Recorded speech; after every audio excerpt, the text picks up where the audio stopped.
बहुत ही बढ़िया। ये कौन समराइजेशन कर रहा है? सोनालिका। Very good. यहाँ से शुरू हुआ। पूजा। Virendra, very good. ये कौन है? Question mark, question mark. या तो क्वेश्चन मार्क क्यों नाम रखता है अपने आगे? ओके। अनुभव, सोनालिका, यशिका, मृदुल, शिवानी, दीपेश्वर। बहुत बढ़िया sir. Great Bhoomika, thank you very much, God bless. Ragini, Ragini थोड़ा डिटेल में लिखो बाबा। Okay. Vaishnavi, very good. Friends, friends detail में लिख। आंचल, शांतनु, शांतनु भी डिटेल में लिखो। खुशबू भी। बहुत बढ़िया, बहुत ही आनंददायक स्थिति है सर। और आज हम करेंगे continuation of the passage of bills. सब लोग क्लियर है? हाँ sir. So without wasting a single more moment, let us start the process now. All right. Notebook में पूरा डिटेल में लिखा है या जिन लोगों ने भी यहाँ पर लिखा है, मुझे कोई फर्क नहीं पड़ता। मैं दोनों केस में तुम्हें अच्छा बच्चा अवार्ड भेजूंगा, लेकिन ये जरूर करना। Are you understanding? If you don't do it, you are in trouble. Are you understanding this part? Simple as that. If you don't summarize, तुम्हारा ब्रेन चलेगा ही नहीं। Are you understanding? जिस दिन एग्जाम देने का टाइम आएगा, जिस दिन मेंस में क्वेश्चन आएंगे, उस दिन तुम इस चीज को हैंडल ही नहीं कर पाओगे। Are you understanding this or not? सबको समझ में आ रहा है या नहीं समझ में? सर हमको सब समझ में आ रहा है, हम चैंपियन है। चलो खुशी है। सो एग्जाम को समझने की कोशिश करो and then you will be able to appreciate कि वो क्वेश्चंस आते कैसे है। Okay, then you will be able to get this picture in and out clear कि जब तक तुम कनेक्शंस को समझोगे नहीं, तब तक तुम जो मर्जी लिखते चले जाओ। तुम्हें ऐसा लग रहा है कि तुमने एग्जाम दे दिया या तुम्हारी तैयारी होगी, बट जब तक तुम समराइज नहीं करोगे, दैट कनेक्शंस नहीं होंगे। चलो कल की स्टोरी। तो कल की स्टोरी हमने कहां तक कहती थी सर? कल ना सर, राज मल्होत्रा लंदन से अमृतसर आया था। अरे हाँ, okay. Everyone is ready? Yes और नो? ओके। तो हमने क्या किया था पासिंग ऑफ बजट में? हमने क्या लिखा था? Budget is introduced in the Lok Sabha. हाँ सर, लेकिन ऐसा नहीं होता कि वो राज्यसभा में जनरल डिस्कशन नहीं होती, बिल्कुल होती। Are you understanding? तो जैसे ही लोकसभा में इंट्रोड्यूस हो जाता है, उसके बाद उसको राज्यसभा में भी लेकर जाया जाता है। आर यू अंडरस्टैंडिंग दिस और नॉट? सबको समझ में आया? Please remember, presentation of the budget Lok Sabha में भी है, राज्यसभा में भी है। इंट्रोडक्शन ऑफ द बजट केवल लोकसभा में है। सबको समझ में आ रहा है या नहीं? सर हमें एक और बात पता नहीं है। General discussion of the budget Lok Sabha में भी है और राज्यसभा में भी है। इंट्रोडक्शन ऑफ द बजट केवल लोकसभा में है। सर एक और बात पता नहीं है। क्या sir? Department related standing committees के मेंबर लोकसभा में भी है और राज्यसभा में भी है। इंट्रोडक्शन जो है वो केवल लोकसभा में। बात समझ में आई या नहीं? तो तीन ऐसी जगहें हैं जहां पर राज्यसभा भी इन्वॉल्व है। तो मेरे साथ साथ है तो मेरे, आर यू अंडरस्टैंडिंग? सो वो राज्यसभा में प्रेजेंटेशन भी होगी। इंट्रोडक्शन ऑफ प्रेजेंटेशन में जमीन आसमान का फर्क है। Don't make a mistake on this part. General discussion Lok Sabha में भी होगी, राज्यसभा में भी होगी। डिपार्टमेंट रिलेटेड स्टैंडिंग कमिटीज में 10 मेंबर्स राज्यसभा भी कंट्रीब्यूट करेगा। फिर क्या? फिर मैं तुझसे अलग हो गया। कैसे सर? अलग कैसे हो गया? जब वोट ऑन अकाउंट की बात आती है तो केवल लोकसभा में होती है। सॉरी, तो voting on demand of grants की बात आती है तो केवल लोकसभा में आती है। वोट ऑन अकाउंट भी आएगा, वो लोकसभा में आएगी। मैं थोड़ी देर में तुम्हें पढ़ा देता हूँ। सो डिमांड ऑफ ग्रांट्स की डिस्कशन सारी की सारी, ये सारी की सारी चीजें सिर्फ लोकसभा में होती है। आर यू अंडरस्टैंडिंग दिस और नॉट? पल्ले पड़ा या नहीं पल्ले पड़ा? ओके। सो बहुत ध्यान से आंसर सोच समझ के आंसर ध्यान से यहाँ पर देना। Now listen to me very carefully. तो मैं 84 सेकंड्स में, 85 सेकंड्स में पूरा समराइज करूंगा। सर आप, अरे बाबा मैंने अभी रफाल फाइटर प्लेन पे बैठा हूं। ओके, 85 सेकंड में Pakistan out. Okay sir, ready? Alright everyone. तो हम क्या करें सर? पहले करें प्रिपरेशन ऑफ बजट। एवरीवन जिन लोगों ने कल की क्लास अटेंड की है उनको इजी हो जाएगा। प्रिपरेशन ऑफ बजट होता है, बजट सर्कुलर होता है। देखो सबको याद आता जाएगा। ओके, मैं पूरा तफसील से नहीं बताऊंगा बट तुम्हें याद आता जाएगा। फिर ये डिपार्टमेंट ऑफ इकोनॉमिक अफेयर्स का है। फिर department of revenue pre budgetary meetings करती है। यस। फिर ये सारे प्रपोजल्स जो होते हैं, ये सारे प्रपोजल्स कैबिनेट को दिए जाते हैं। कैबिनेट फिर इसको अप्रूव करती है, फाइनलाइज करती है। फिर ये खबर प्रेसिडेंट साहब तक जाती है। फिर स्पीकर साहब की परमिशन ली जाती है। स्पीकर साहब अलाउ करते हैं तो हम इंट्रोडक्शन के लिए रेडी हो जाते हैं। Are you understanding this part? Introduction से कुछ दिन पहले हम एक हलवा सेरेमनी करते हैं। हाँ सर, कुछ मीठा हो जाए। Are you understanding this part? ताकि ये सीक्रेट मेंटेन रहे। Are you understanding? इंट्रोडक्शन से एक दिन पहले एक समरी प्रेसिडेंट साहब को दी जाती है, उसको बोला जाता है prior recommendation of the president. I hope you are understanding. क्यों सर? ये मनी बिल है।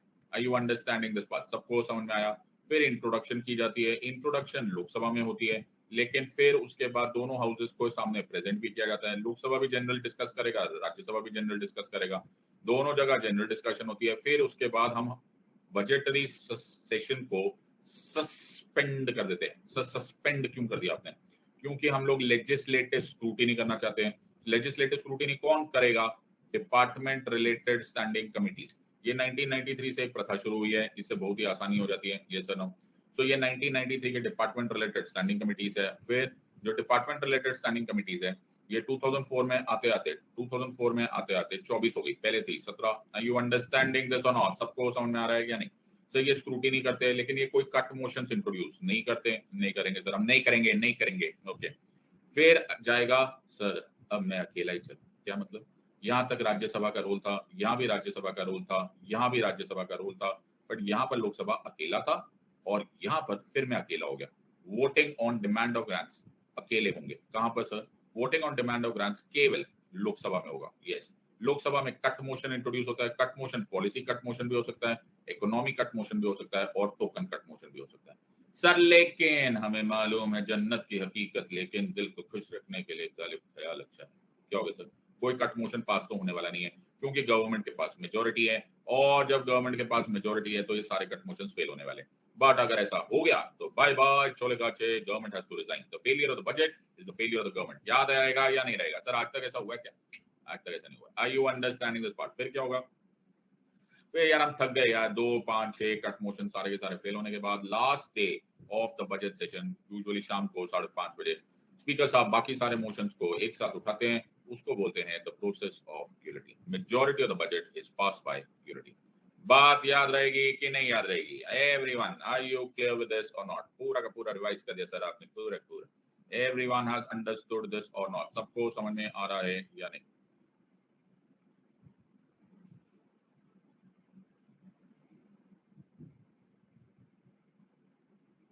मेरा बच्चा पल्ले पढ़ रहा है या नहीं पल्ले पढ़? सर हमको रिवाइज हो गया। अब प्रॉब्लम है मेरे को मालूम था सर ये वर्ड आएगा, कैसे मतलब आप कैसे चुप रहोगे? नहीं, मेरे को प्रॉब्लम है। क्या हुआ सर? सर एक मंत्र है। क्या मंत्र है बाबा? मंत्र है no grant of funds. Line देखो बेटा, ओए होए, एक तो मैं राइटिंग इतनी अच्छी लिखता हूँ।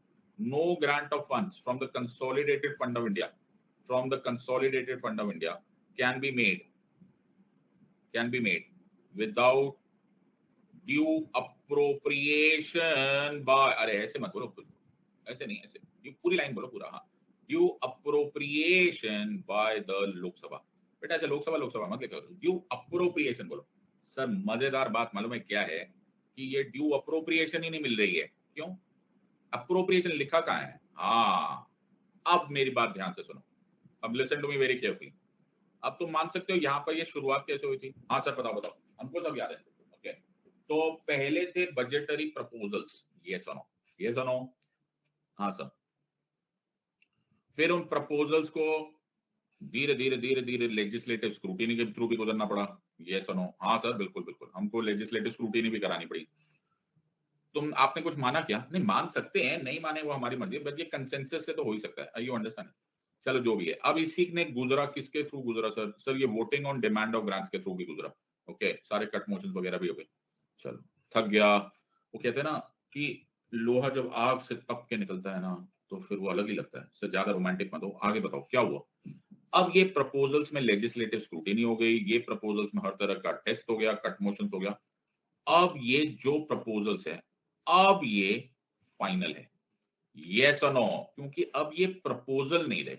हाँ सर, अब ये प्रपोजल नहीं रहे, अब ये फाइनल ग्रांट्स हो गए। बात समझ में आई या नहीं? सर अब ये प्रपोजल नहीं रहा है। आई यू अंडरस्टैंड? बिकॉज इन पर डिबेट। अब ये प्रपोजल नहीं रहे, अब ये फाइनल ग्रांट्स हो गए। बात समझ में आई या नहीं? सर अब ये प्रपोजल नहीं रहा है। आई यू अंडरस्टैंड? बिकॉज इन पर डिबेट डिस्कशन वोटिंग हो गई है। इन फाइनल प्रपोजल्स को, इन फाइनल जो कि करीब करीब ग्रांट्स बन गए, इनको लोकसभा दोबारा लिखेगी। सर दोबारा लिखोगे? हाँ, मतलब जो मंत्री साहब है उसको दोबारा लिखेंगे। सर दोबारा? हाँ, तो अब ये फाइनल ग्रांट है कि मिनिस्ट्री ऑफ डिफेंस को 50,000 करोड़ मिलना चाहिए, स्पोर्ट्स मिनिस्ट्री को 5,000 करोड़ मिलना चाहिए, उनको एक स्टेडियम बनाने का। ओके, डिपार्टमेंट ऑफ एजुकेशन को 20,000 करोड़ मिलना चाहिए, उनको एक यूनिवर्सिटी बनानी, so on and so fourth. ये जो फाइनल बिल बन रहा है, ये एक और बिल बनेगा। हाँ, ये जो फाइनल बिल बन रहा है, इसको बोलते हैं अप्रोप्रिएशन बिल। क्या बोलते हैं सर? Appropriation bill. क्या बोलते हैं sir?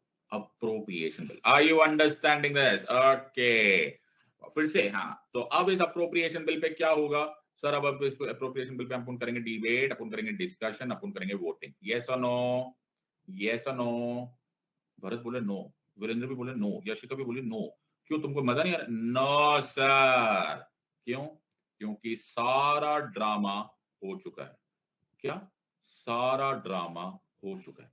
Appropriation bill is never opposed. It is never opposed and it is passed as it is. Are you understanding this or not? बाबा समझ लो कि नहीं समझ लो। Are you understanding this or not? पल्ले पड़ रहा है या नहीं? Everyone has understood this or not? सबको समझ में आ रहा है या नहीं? Yes sir. So appropriation bill को बिना किसी डिस्कशन के लोकसभा पास कर देती है। Are you understanding? सबको समझ में आ रहा है या नहीं? सर सर, ओ सर, थोड़ा रिलैक्स सर, ये अप्रोप्रिएशन बिल है। Are you understanding? So appropriation bill is probably the only bill which is never opposed as a ritual, never opposed in the Lok Sabha because उस पर discussion हो चुका है। Very good sir, सबको समझ में आ रहा है या नहीं समझ में आ रहा है? आगे चलते हैं। तो अब मैं एक सुंदर सा डायग्राम बनाऊंगा, तो क्या फिर से? हाँ सर। तो लोकसभा ने अप्रोप्रिएशन बिल पास कर दिया। अब ध्यान से सुनो मेरी बात, लोकसभा ने अप्रोप्रिएशन बिल पास कर दिया। ओके, सबको समझ में आया? वेरी गुड सर, पास हो गया सर। पास हो गया सर। अब स्पीकर साहब को बुलाया जाएगा। स्पीकर साहब आइए, प्लीज आइए। स्पीकर साहब को क्यों सर? स्पीकर साहब को क्यों? अरे रुको नहीं यार। स्पीकर साहब इस पर एक सिग्नेचर करेंगे, सर्टिफाई करेंगे। क्या सर्टिफाई करें? कि ये बिल एक मनी बिल है। ओरे बाबो, are you understanding this? Sir आज से पहले पता नहीं था बेटा। स्पीकर साहब को पावर्स है under article 110 sub clause 3 to certify whether a particular bill is a money bill और not, and is the final authority to do that. अब इस मनी बिल का स्टैंप लगाकर, अच्छा, इस मनी बिल का स्टैंप लगाकर मैं इसको भेजूंगा राज्यसभा, ताकि राज्यसभा को कोई गलतफहमी ना हो, कि कहीं उनको ये ना लगे कि ये ऑर्डिनरी बिल है। आर यू अंडरस्टैंडिंग दिस और नॉट? पल्ले पड़ रही है या नहीं? बहुत बढ़िया। तो राज्यसभा क्या करेगा? राज्यसभा को प्यार से समझाया जाएगा, राज्यसभा ये मनी बिल है। तुम्हारा राज्यसभा बोले मतलब ये फॉर्मल है तुम्हारा रोल, मतलब तुम्हारे पास 14 डेज है। कितने दिन है? 14 डेज है। 14 डेज में या तो प्यार से इसको पास कर दो। राज्यसभा बोले नहीं नहीं नहीं, पास नहीं करना, हमारे पास थोड़ी बहुत रिकमेंडेशंस है। बोला ठीक है, 14 डेज में तुम रिकमेंडेशंस भी भेज सकते हो, लेकिन ये रिकमेंडेशंस हम माने ना माने हमारी मर्जी है। It is not binding on the Lok Sabha.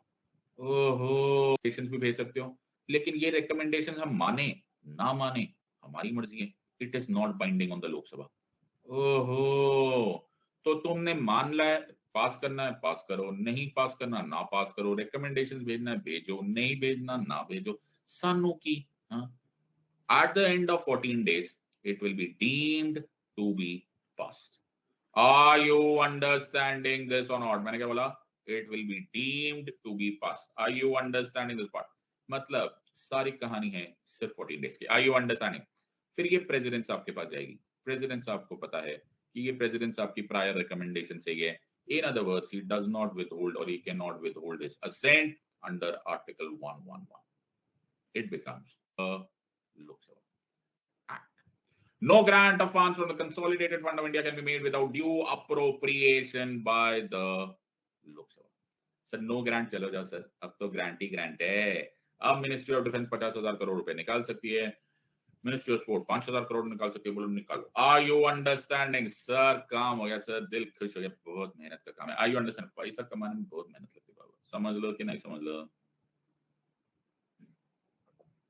Everyone has understood this or not? बहुत ही बढ़िया सर, आनंददायक स्थिति हो गई सर, आनंददायक स्थिति। आर यू अंडरस्टैंडिंग दिस बात? सर आप मत बोलो सर, आप बात करो सर। मधुसूदन बोला सो लॉन्ग प्रोसेस, 50,000 करोड़ दिया मैंने। हाँ, एक दिन मेरे बेटे ने मेरे को बोला हाँ कि पापा आपसे ना पॉकेट मनी लेते हो, आप पहले मेरे अकाउंट में ट्रांसफर करते हो, फिर मेरे को उस अकाउंट में जाकर एटीएम में जाकर पैसा निकालना पड़ता है, थक जाता हूँ पापा मैं पैसा निकाल के। मैंने कहा वाह मेरा बच्चा है, पैसा कमाने में मैं नहीं थक रहा हूँ, हाँ तेरे को थकावट हो रही है, बहुत बढ़िया है, पैसा निकालने में थक रहा है, ओके वैसे ही हाल हो गया है, मैं मतलब तुमको ग्रांट ऑफ फंड देने में प्रोसेस बहुत लॉन्ग लग रहा है, वेरी गुड सर, बहुत बढ़िया सर, ओके बात समझ में आ गई, एवरीवन हैज अंडरस्टूड दिस और नॉट, सबको समझ में आ रहा है या नहीं समझ? सर एक प्रॉब्लम है, एक प्रॉब्लम है, क्या सर? आपको सब प्रॉब्लम देखो, थोड़ा सा मैथमेटिकली अंदाजा लगाते हैं, ठीक है? तो फेब्रुवरी के फर्स्ट वीक के आसपास, मान के चलो फेब्रुवरी फर्स्ट वीक में, ओके हमने इस बिल को इंट्रोड्यूस किया, हाँ सर याद है, हाँ सर बिल्कुल, पल्ले पड़ के कहाँ गया मेरा सुंदर सड़ा गया, हाँ ये देखो यहाँ से, तो फेब्रुवरी फर्स्ट वीक में इंट्रोड्यूस हुआ ये, फिर ऐसे ऐसे ऐसे ऐसे यहाँ तक वो हलवा सेरेमनी हो गई, ये हो गया, वो हो गया, ये सब कुछ हो गया, इंट्रोड्यूस हो गया सब कुछ। फिर तुम 3 से 4 हफ्ते के लिए हाउस को सस्पेंड करते हो, यस और नो? हाँ सर 3 से 4 हफ्ते के लिए हाउस को सस्पेंड भी करते हो, तो पहले 3-4 दिन डिस्कशन होती है, फिर 3 से 4 हफ्ते सस्पेंड होता है, हाँ डीआरएसी सब करते हैं, फिर voting on demand of grants होता है, हाँ सर, फिर राज्यसभा में जाता है, are you understanding this part? फिर प्रेसिडेंट साहब के पास जाता है, सर काफी टाइम लग जाता है, हाँ अभी वो बोल तो रहे थे बहुत टफ लग रहा है यहाँ पे, करीब करीब 2 महीना लग जाता है, हाँ सर 2 महीना लग जाता है, लेकिन सर लेकिन क्या है, no grant of funds from the consolidated fund of India can be made without due appropriation by the Lok Sabha। Sir ये आप 50वीं बार बता रहे हो, अब मैं ग्रांट पे नहीं ध्यान दे रहा हूं, मैं नो ग्रांट पे ध्यान दे रहा हूं, 2 महीना तुम्हारे को कोई पैसा नहीं मिलने वाला, ये क्या बात हुई? यही तो बात है बेटा, no grant of funds from the consolidated fund of India मिलेगा। सर 2 महीने में बहुत खर्चे है इंडिया में, हद हो गई, सैलरी देनी है, लोन होते हैं हम पर, तेल खरीदना है, आजकल सस्ता मिल रहा है, लेकिन फिर भी खरीदना तो होता ही है। Are you understanding this? सबको समझ में आ रहा है कि नहीं? आजकल हम रशियन ऑयल मंगवा रहे हैं ना सर, थोड़ा सस्ता है लेकिन पैसा तो फिर भी देना पड़ता है। अच्छा हाँ, ओह ओके। सो ये नो ग्रांट से कैसे निपटोगे? ये नो ग्रांट से निपटोगे by what is called as, by what is called as vote on account। what is it called as? vote on account। what is it called as? vote on account। ये क्या sir? vote on account।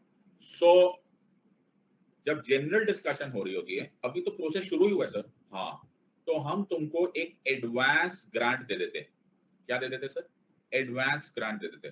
Lok Sabha सरकार को, executive को, government को एक advance grant दे देते, बोलते यार 2 महीना लगेगा, इसीलिए जो भी तुम्हारा टोटल ग्रांट है, जो भी तुम्हारा, सपोज तुमने 6 लाख करोड़ बांटना है, हाँ, तो उसका अप्रोक्सीमेटली 1/6 ऑफ द अमाउंट हम तुमको बिना डिबेट, बिना डिस्कशन हम तुमको दे देते हैं। आर यू अंडरस्टैंडिंग दिस और नॉट? सबको समझ में आ रहा है या नहीं समझ रहा? Everyone has understood. सो इससे क्या होगा बाबा? सैलरी तो दे दोगे लोगों की, 2 महीना नहीं दोगे, अरे हाँ, आर यू अंडरस्टैंडिंग? जो लोन की किस्तें विस्तें दे दोगे, ईएमआई दे दोगे, ऑयल खरीद लोगे, ओके, आर्मी का सामान होगा, डिफेंस का होगा, वो सब तो ले लोगे, अरे हाँ हाँ हाँ। आर यू अंडरस्टैंडिंग दिस और नॉट? सबको समझ में आ रहा है या नहीं समझ आ रहा? एवरीवन हैज अंडरस्टूड दिस और not? Everyone has understood, yes और नो? पल्ले पड़ गया या नहीं पल्ले पड़ा? Yes sir. Everyone has understood, yes sir. So advance grant जो ये वोट ऑन अकाउंट है, एडवांस ग्रांट जो ये वोट ऑन अकाउंट है, ये भी किसी हाल में भी, ये भी किसी हाल में भी कोई डिबेट या डिस्कशन या ऑपोजिशन की जरूरत नहीं है। हाँ सर, सैलरी किसको बुरी लगती है? आर यू अंडरस्टैंडिंग दिस और नॉट? सबको समझ में आ रहा है या नहीं समझ में? Everyone has understood this part. So approximately 1/6 of the amount को दे दिया जाता है। आर यू अंडरस्टैंडिंग दिस और नॉट? सबको समझ में आ गया या नहीं समझ? सर एकदम समझ में आ गया। तो now what is very very important, okay, the point जो यहाँ पर है is that you have to be very careful in understanding कि 2 अलग अलग चीजें हैं। क्या 2 अलग अलग चीजें सर?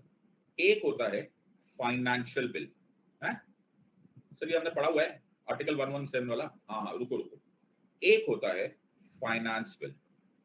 पूरी बाबू सर थोड़ा सा ही प्रॉब्लम, ये क्या होता है? तो अभी मैं जो पढ़ा रहा हूँ ये फाइनेंशियल बिल नहीं पढ़ा रहा, ये मैं फाइनेंस बिल पढ़ा रहा हूँ। क्या मतलब?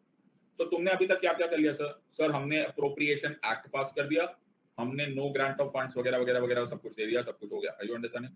पहले थोड़ी देर पहले हमने कर लिया था वोट ऑन अकाउंट, तो उससे हमने 1/6 ऑफ द अमाउंट दे दिया था, दे दिया बेटा? हाँ सर। 1/6 ग्रांट दे दिया? हाँ सर।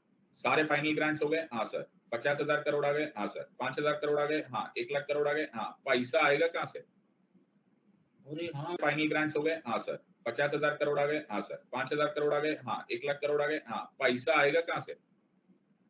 अरे हाँ, पैसा कहाँ से आने वाला है? ये तो पता ही नहीं सर, ग्रांट तो दे दिए सबको। Very good. जैसे मैं मेरा हमारे हॉस्टल में नहीं होता था, और उसमें 4 लोग दोस्त बैठते थे ना, सब लोग बोलते थे भाई जब मैं पैसा कमाने लगूंगा ना, ओके, तो मर्सिडीज तेरी, ओके, BMW तू रख लियो, भाई दे देगा तेरे को। भाई खरीदेगा कौन? आई यू अंडरस्टैंड? पैसा कहां से लाने वाला है? वैसे ही ग्रांट तो हमने दे दिए, अब टैक्स प्रपोजल्स वाला बिल, टैक्स प्रपोजल्स जिससे कि पैसा आने वाला है उसको पास किया जाएगा और मूव किया जाएगा। सो जैसे पहले अप्रोप्रिएशन बिल पास किया गया था, फिर फाइनेंस बिल पास किया जाएगा which consist of tax proposal. ये वो जो टैक्स प्रपोजल है ये लोकसभा में भेजा जाएगा, फिर उसके बाद राज्यसभा में, जिसको 14 दिन में इसको देना है। एंड जब ये प्रोसेस खत्म होगा, मुबारक तुम्हारा budget pass. Are you understanding? So ये लास्ट स्टेप ज्यादातर लोग मिस कर बैठते हैं कि finance bill is not the financial bill, it is usually a secret bill. इस पर ज्यादा बहस नहीं होती, इस पर कोई टेंशन नहीं होती। It is sent straight away because it consists of tax proposals by the government of India, then it is sent and then the budget is passed. Are you understanding this or not? सबको समझ में आ रहा है या नहीं? Everyone has understood this one. So we have finished off the entire process of the passage of union budget. अगर तुम इसको ऐसा देखना चाहते हो तो now you can see this one. अब इसको पढ़ना बड़ा आसान होगा। So presentation of budget with finance ministry. The budget is presented to the Lok Sabha on such day as the president may direct. General budget is presented in the Lok Sabha by the Ministry of Finance. Annual financial statement, जो भी is laid on the table of Rajya Sabha also at the conclusion of the speech of the finance minister in the Lok Sabha. General discussions एक दिन बाद होती है, please understand. इसमें सिर्फ salient features discuss किया जाता है, इस पे कोई वोटिंग नहीं होती। Then होता है voting on demand of grants. At the first stage of general discussion, the House is adjourned for a fixed period. During this recess, the departmentally related standing committee scrutinizes, legislative scrutinize Ministry's expenditures proposed called as demand of grants. Once these DRSCs submit their reports, the Lok Sabha votes on these. कौन sir? Lok Sabha. Are you understanding? राज्य सभा उस पर vote नहीं करता। Passing of the appropriation bill after the demands of grants are passed, they are consolidated. मैंने क्या बोला था? They are consolidated. दोबारा लिखा जाता है into an appropriation bill. The appropriation bill authorizes the union government to spend money from the consolidated fund of India. No grant of funds from the consolidated fund of India can be made without due appropriation by the Lok Sabha. फिर passing of finance bill आता है, last में होता है finance bill. देखो उसको courts में डाला हुआ है, प्लीज रिमेंबर वो फाइनेंशियल बिल नहीं है, फाइनेंस बिल है। ये चेंजेस टू टैक्सेशन में है, pass by legislature and president 75 days में। केवल मेरे ख्याल से एक ही ऐसा बिल है जिसमें प्रेसिडेंट साहब को टाइम लिमिट होता है जिसमें उनको पास करना होता है, because it must coincide with the financial year. 75 days में प्रेसिडेंट साहब उसको असेंट दे देते हैं और मुबारक हो, क्या हो गया सर? बिल पास हो गया। आर यू अंडरस्टैंडिंग दिस और नॉट?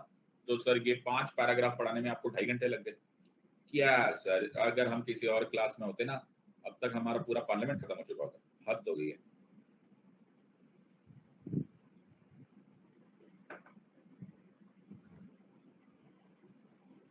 ओके,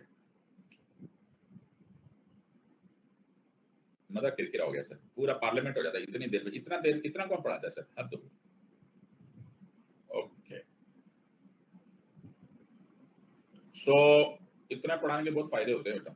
क्या बात कर रहे सर, इतना थोड़ा पढ़ाना होता है। ओके,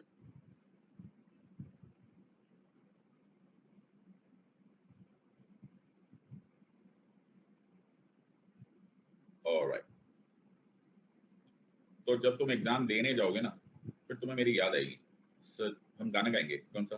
याद आ रही है। You understanding this part? Yes sir. तो तुमको ये तब रियलाइज होगा कि इतना ज्यादा डिटेल में पढ़ाने का क्या फायदा होता है। You understanding this part? पल्ले पढ़ा या नहीं पल्ले पढ़ा?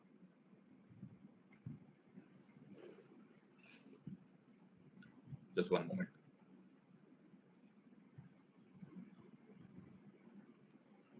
ऑलराइट, आगे चलते हैं सर। अब हम पढ़ेंगे कॉन्स्टिट्यूशनल अमेंडमेंट बिल्स। कौन सा पढ़ेंगे sir? Constitutional amendment bills. Okay sir.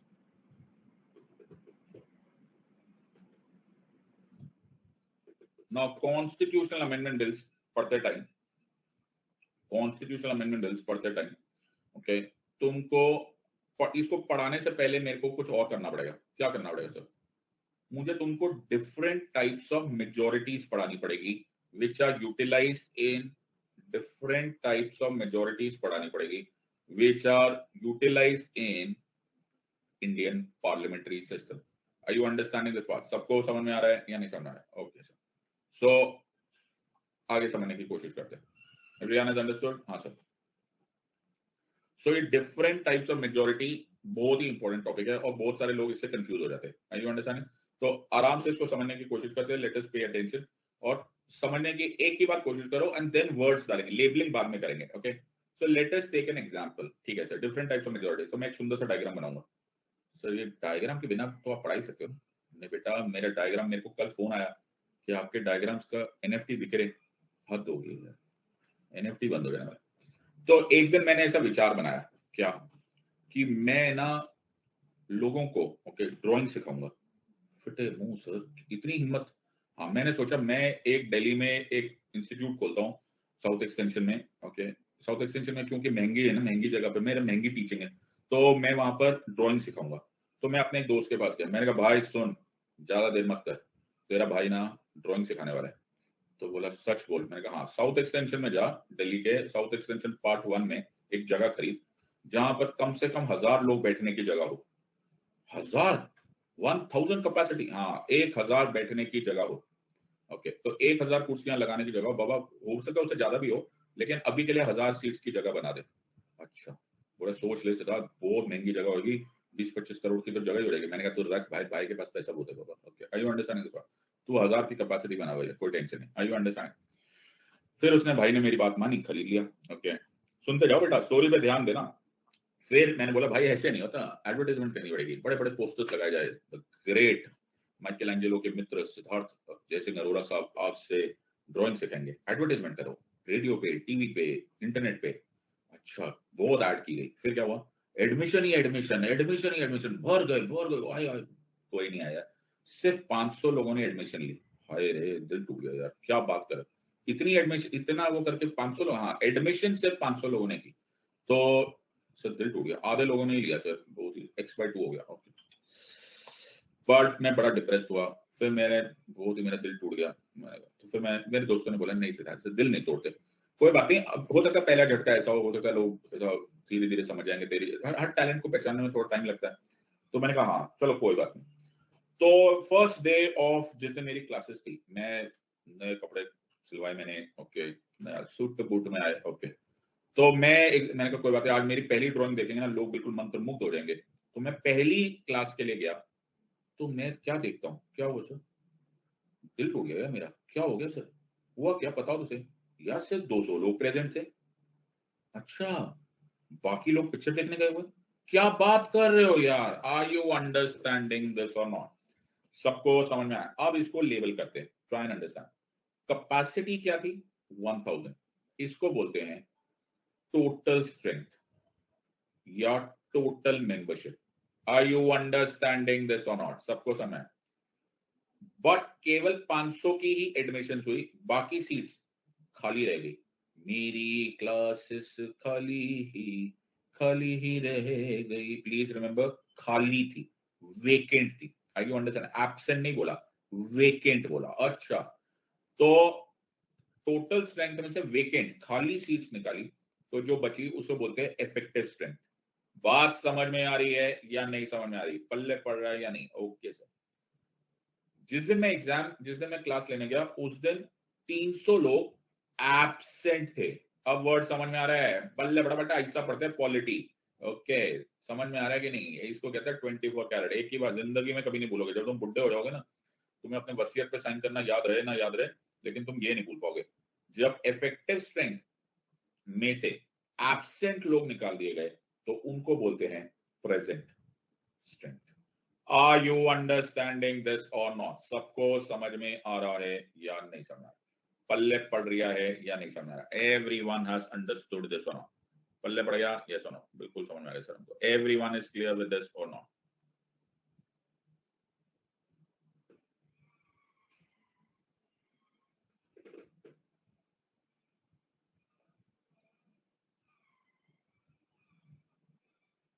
सबको क्लियर है या नहीं है? तो वर्ड को समझो। अब मैं इसको लेबल कर रहा हूं। सर अब क्या कर रहा हूं? अब मैं लेबल कर रहा हूं। ओके, सुनो मेरी बात। अब लेबल कर रहा हूं। अब क्या है? more than 50%, more than 50% of total membership of the house. Are you understanding this part? Total membership of the house. Total membership of the house. Okay. या फिर total strength of the house, जो मर्जी बोलना बोल दो. Okay. इसको बोलते हैं absolute majority. क्या बोलते हैं सर? Absolute majority. की कहते हैं sir absolute majority. Are you understanding this or not? सबको समझ में आ रहा है या नहीं समझ आ रहा? अरे बाबा समझ लो कि ना ही समझ लो. ये सर समझ में आ गया सर. आगे चलो. ये हो गया. हाँ, दूसरा सुनो. More than 50% of effective strength of the house. Effective strength of the house is called as effective majority. क्या बोलते हैं सर इसको? Effective majority. ओके. इसी को प्यार से the then majority भी बोला जाता है. क्या बोलते हैं सर इसको? The then majority. Very good. Sujata बहुत बढ़िया. Very good. Very good Prabhat. Very good. What is this called? चिंता मत करो मैं ही हूं.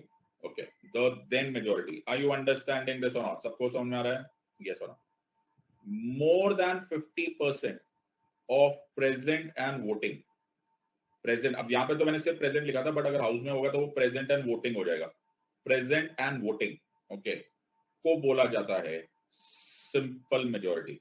क्या बोलते हैं सर इसको? Simple majority. क्या बोलते हैं इसको? Simple majority. Are you understanding this or not? सबको समझ में आ रहा है या नहीं समझ में आ रहा? Everyone is clear with this or not clear? Yes sir, हमको समझ आ गया. Got it? Everyone is clear? Yes or no?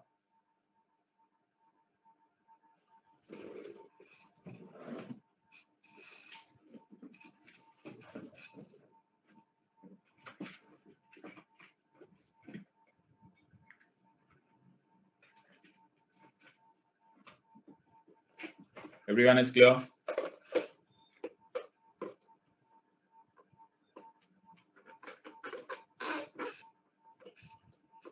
हमारे दिल्ली में इतना पावर कट हो रहा है कि इन्वर्टर ने बोला, जनरेटर ने बोला कि भाई मैं ना रिटायर हो रहा हूँ,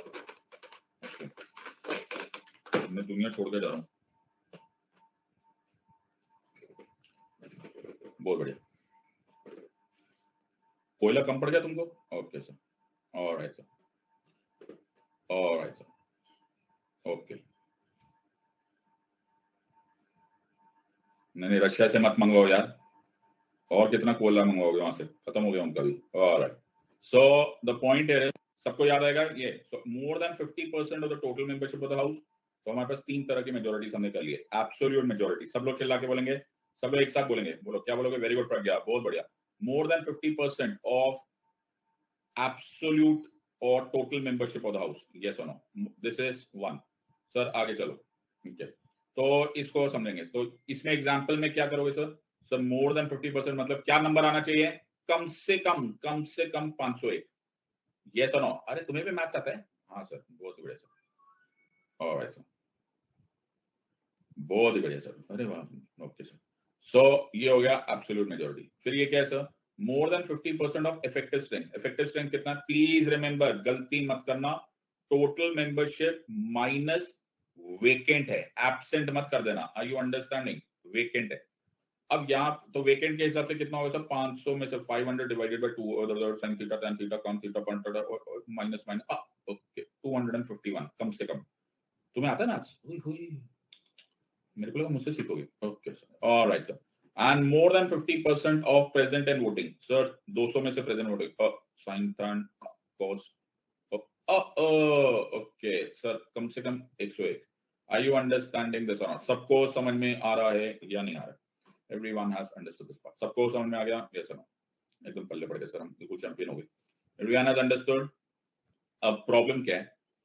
अब प्रॉब्लम ये है जो तुम्हें मैं पहले से बता देता हूँ. ओके सुनते रहो.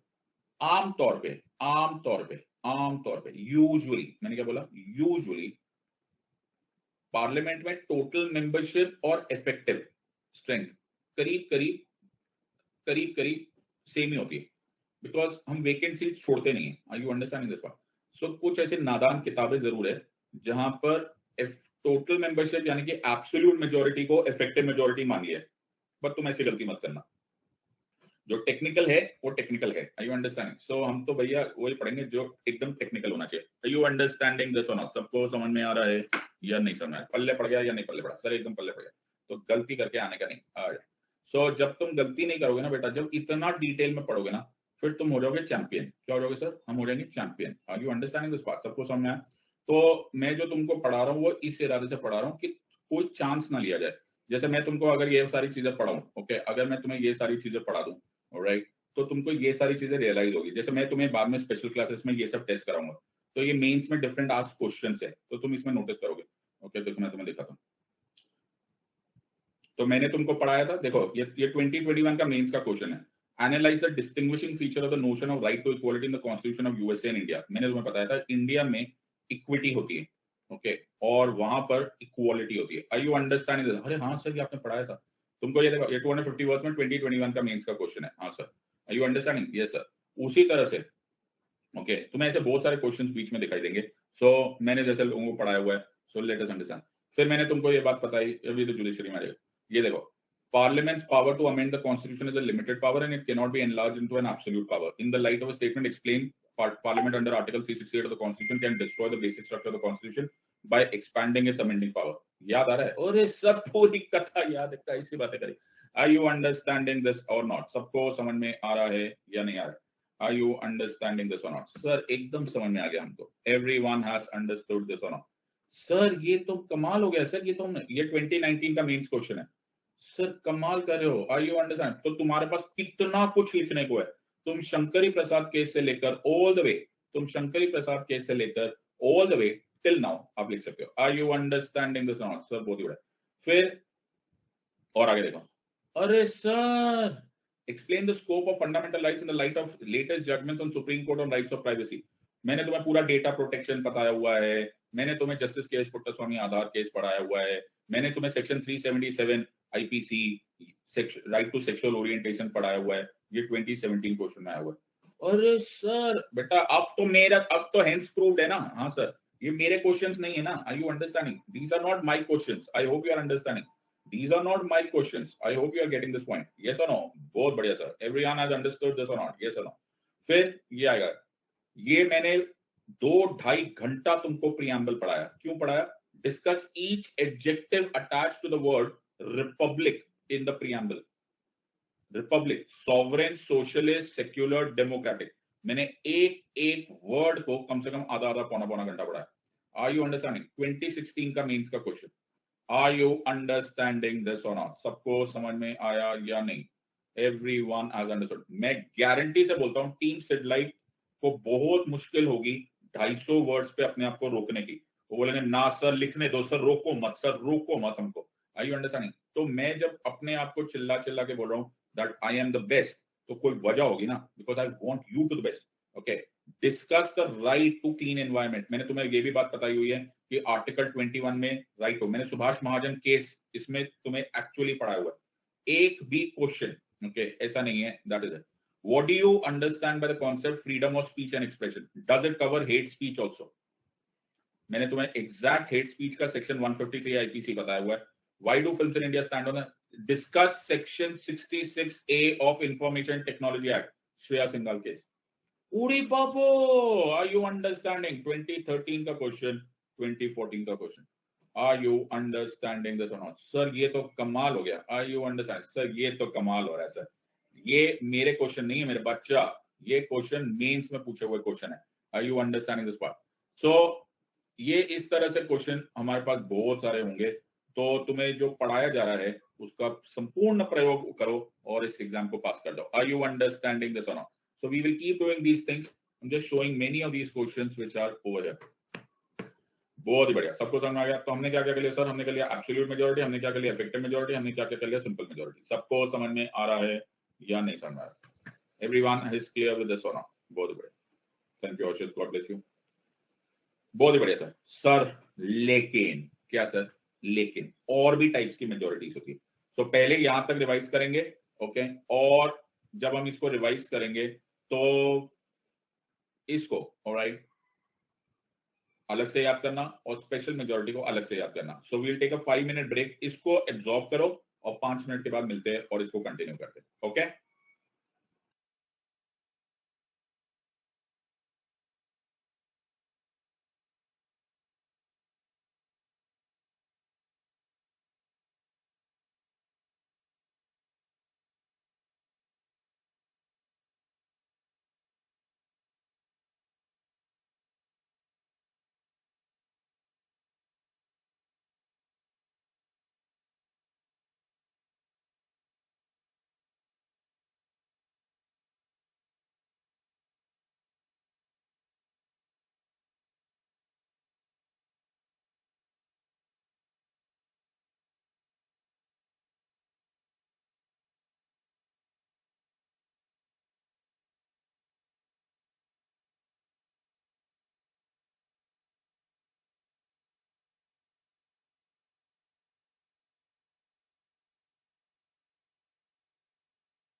बहुत बढ़िया, आगे चलते हैं। सो अब नेक्स्ट तो पढ़ो, रुको, अभी तुम लोग समराइज मत करो, पहले सुनो मेरे को। अब हमारे पास स्पेशल मेजोरिटी, अब ये भी है ना, मैंने ज्यादातर स्टूडेंट्स को गलत करते हुए देखा है, बिकॉज हमने नोटिस किया कि स्पेशल मेजोरिटी मतलब क्या। स्पेशल मेजोरिटी अलग अलग टाइप की होती है। क्या बात करो सर? हाँ मेरे बच्चे, स्पेशल मेजोरिटी 3 अलग अलग टाइप्स की होती है। एक होती है, तो आप कभी भी स्पेशल मेजोरिटी मत बोलो, अच्छा, ऑलवेज से 3 अलग अलग टाइप्स के। Special majority under article 368, special majority under article 61, special majority under article 249। ये क्या है सर? ऐसा तो कभी नहीं पढ़ा हमने बेटा, इसलिए तो तुमको बुझाता नहीं है, अब पढ़ लो यहाँ पे। तो special majority under article 368 use होता है जब कॉन्स्टिट्यूशनल अमेंडमेंट करना होता है। हाँ, इसके भी 2 पार्ट्स है सर, आप ना परेशान ही हो जाओ। इन अदर वर्ड, टोटल मिला के, मैं हट जाता हूँ बीच में से, मैं दिख रहा हूँ कि नहीं दिख रहा हूँ? There are 4 types of special majority. समझ में आ रहा है सर? हमें तो एक भी नहीं पता थी। अब सुनो, तो स्पेशल मेजोरिटी 4 टाइप्स की होगी। कौन कौन सी? 368 में 2 टाइप्स, एक हो गया 61, एक हो गया 249। 61 यूज होता है इंपीचमेंट ऑफ द प्रेसिडेंट के लिए। Okay, are you understanding this part? और 249 यूज होता है जब राज्यसभा रेजोल्यूशन पास करता है कि नेशनल इंटरेस्ट में स्टेट लिस्ट को पार्लियामेंट के हवाले कर दिया जाए। आर यू अंडरस्टैंडिंग दिस और नॉट? सबको समझ में आ रहा है या नहीं समझ? पल्ले पड़ रहा है? प्लेन उठते क्या? वो प्लेन लैंड कितना नहीं कितना, तुम लोग होके चले गए हो? तो हुई है।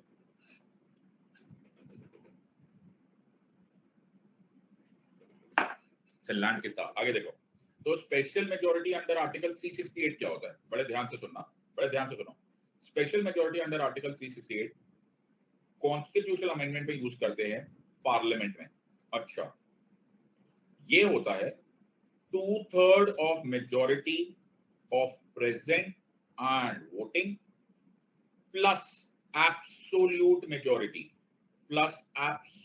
Majority whichever is higher. मैं समझाने की कोशिश करता हूं। तो हमारे पुराने एग्जाम्पल में क्या था सर? एब्सोल्यूट मेजोरिटी होती 501। यस और नो? याद आ रहा है कि नहीं? मैथ्स याद आ रहा है? हाँ सर। और 2/3 मेजोरिटी प्रेजेंट एंड वोटिंग थी, तो 2/3 मल्टीप्लाइड बाय 200। और ये तो बहुत ही टफ है यार, ये नहीं आता सर। सर ये 134 135 होगा कुछ, तो ऐसा होगा, है ना? ऐसा ही कुछ है ना? हाँ सर, सबको समझ में आ गया? Everyone has understood? अरे बाबा समझे कि नहीं है सर? तो इसमें स्पेशल मेजोरिटी क्या होगी? whichever is higher। Okay, which is higher? Sir this is higher. तो इसको लैंग्वेज कैसे बोलते हैं? इट शुड सैटिस्फाई, बेटा वर्ड देखो, it should satisfy both both both. क्या बोथ? ये भी और ये भी। आर यू अंडरस्टैंडिंग दिस और नॉट? बात समझ में आई या नहीं समझ? बच्चा समझ में आ रहा है या नहीं आ रही है? एकदम समझ आ रहा है। एवरीवन हैज अंडरस्टूड दिस और नॉट? पल्ले पड़ेगा या नहीं पल्ले पड़ेगा? बहुत बढ़िया sir, thank you Vikas, God bless you. पल्ले पड़ गया? हाँ सर। तो सबको समझ में आ गया? हाँ सर। ओके, आगे देखो सर। एक और बात तो आपको पता ही नहीं, क्या हुआ सर? ये दूसरे टाइप की क्या है? हाँ, दूसरे टाइप भी, इसके 2 पार्ट्स है। मतलब इसमें पहले पार्लियामेंट पास करेगा by 2/3 majority present and voting plus absolute majority. फिर उस बिल को सारे के सारे इंडिया के सारे स्टेट्स और उन यूनियन टेरिटरीज जिनकी विधानसभा है, किनकी विधानसभा है? सो विधानसभा ना बोलते सर, लेजिस्लेटिव असेंबली बोलते हैं। हम कैम्ब्रिज यूनिवर्सिटी से आए। Oh sorry. So Delhi, Puducherry and Jammu Kashmir, जब जम्मू कश्मीर का बनेगा, ओके, इन सारी की सारी विधानसभा में ये भेज दिया जाता है। अब मेरी बात बिल्कुल ध्यान सुनना। Parliament must pass it by 2/3 majority present and voting plus absolute majority. फिर सारे स्टेट्स में और यूनियन टेरिटरीज जिनकी विधानसभा है, उनकी विधानसभा में इस बिल को इंट्रोड्यूस किया जाएगा। अच्छा, और इस बिल को कम से कम एक वर्ड भी मिस मत करना, half the states and union territories जिनकी विधानसभा है ने रैटिफाई करना चाहिए। क्या करना चाहिए सर? रैटिफाई मतलब सिंपल मेजोरिटी से पास करना चाहिए। आर यू अंडरस्टैंडिंग दिस और नॉट? बाबा समझ लो कि नहीं समझ लो, ये समझते समझते गड़बड़ हो जाती है। आर यू अंडरस्टैंडिंग दिस और not? Everyone has understood this or not? पल्ले पड़ा या नहीं समझ में? Everyone has understood। सो ये तुमको पूरा समझ में आना चाहिए। सो मैं फिर से रिपीट करता हूँ कैसे करो। देखो, तो मैंने क्या किया है, special majority under article 368। Okay, इसको एक याद रख लेते हैं, जो सिर्फ पार्लियामेंट से शुरू होकर पार्लियामेंट में खत्म हो जाती है। 2/3 majority present voting plus absolute majority. Okay, दोनों को सेटिस्फाई। फिर है स्पेशल मेजोरिटी अंडर आर्टिकल 368, एक और वैरायटी। ओके सर, ये हो गया एक्स वैरायटी, ये हो गई वाई वैरायटी। इसमें क्या है, पार्लियामेंट पास करेगा 2/3 present voting plus absolute majority से बराबर है। फिर उसके बाद तुम इंडिया के सारे स्टेट्स और यूनियन टेरिटरीज हैविंग विधानसभा में भेज दोगे। उनमें से कम आधे स्टेट्स ने, हाफ द स्टेट्स ने उनको रेक्टिफाई करना चाहिए। रेक्टिफाई का क्या मतलब होता है सर? रेक्टिफाई मतलब pass by simple majority. Are you understanding this और नॉट? सबको समझ में आ रहा है या नहीं? Everyone has understood this one. सबको समझ में आ रहा है या नहीं? इससे मुझे कुछ और समझ में आ गया सर। इससे क्या समझ में आया कि एक और टफ वाला है। क्या है sir? Special majority under article 61 क्या है? Are you understanding? Special majority under article 61 सबसे बड़ी मेजोरिटी है जो प्रेसिडेंट साहब को इंपीच करने के लिए होती है। It requires 2/3 majority of total membership of the house. ओरे बाबा रे बाबा, आर यू अंडरस्टैंडिंग दिस और नॉट? सर ये तो ज्यादा ही हो गई। So 2/3 मल्टीप्लाइड बाय 1000, ओए होए, ये तो ज्यादा ही हो गया। sin theta tan theta point 666 ओए बाबू, ओए होए, ये तो ज्यादा हो गया, बहुत ज्यादा। रहने दो सर, इतना नीचे। आर यू अंडरस्टैंडिंग दिस और नॉट? लेकिन ये होनी भी बड़ी इंपॉर्टेंट है क्योंकि हमारे प्रेसिडेंट साहब की इंपीचमेंट की बात है। Is the head of the state. I hope you are understanding this. सबको समझ में आ रहा है या नहीं?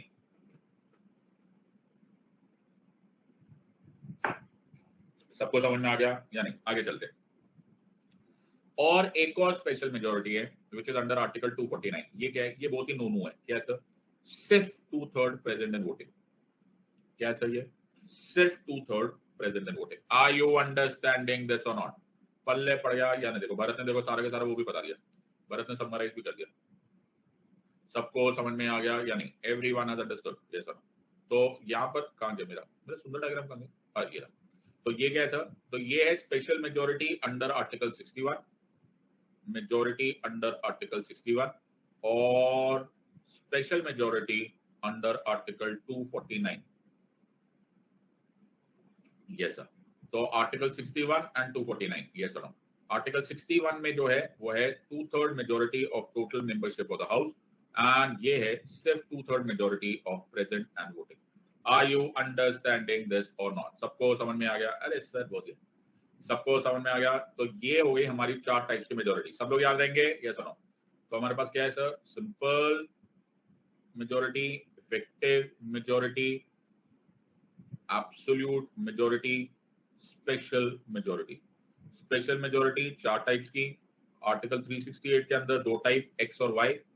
यस। फिर है अंडर आर्टिकल 61 और अंडर आर्टिकल 249। अब बेटा पास करा फेल करा के दिखाओ। नहीं सर, अब कैसे फेल होंगे? आर यू अंडरस्टैंडिंग दिस और नॉट?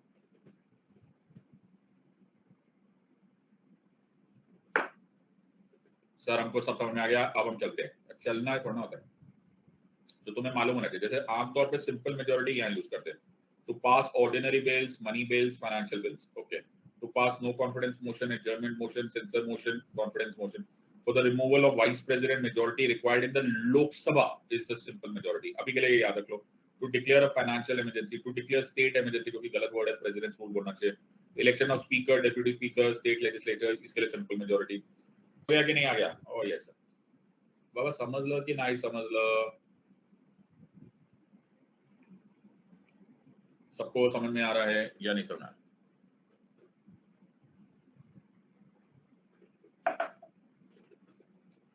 सबको समझ में आ गया या नहीं समझ में आ रहा? सर एकदम समझ में आ गया।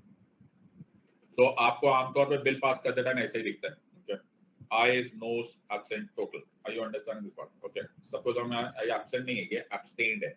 ये एब्सेंट नहीं है, ये एब्सटेन्ड है। जैसे मेरे को किसी ने पूछा कि तुम रशिया के प्रेसिडेंट बनना चाहोगे कि अमेरिका के प्रेसिडेंट बनना चाहोगे? मैंने कहा दोनों ही ठीक है। तो बोले नहीं नहीं, एक का बता। मैंने कहा चलो मैं एब्सटेन करता हूँ। ओके, समझ में? दोनों में से कोई बुरा ना मान जाए।